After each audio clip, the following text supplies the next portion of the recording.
जड़े सब्सक्राइबर भाई मेसेज करते भौनी कदली मंजार पकड़ा बनई हम मुझे हाँ बनई हम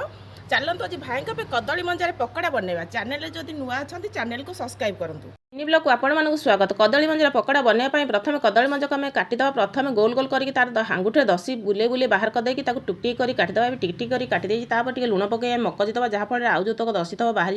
देखते सब जाक दसी बाहरी पड़ी एवं दी तीन थर भल भाव में धोईकी नहीं जाइए गैस गोटे प्रेसर बसई प्रेसर में पानी देदेजी आम कदली मंजा को देदेवा टे हल्दी देवा आम लुण दबानी जेहतु आम आगुरी लुण देचे 3 ରୁ 4टा सीटी मारिदेवा 3 ରୁ 4टा सीटी मुझे मारिदेची रखा कदली मंजा को पानी छाणीदे जहाँफल तार कषा अंश पड़े छाणिकी नहीं जाइए सिझेक रखा कदली मंजा उपर आम आउ टे लुण हल्दी पकईदेवा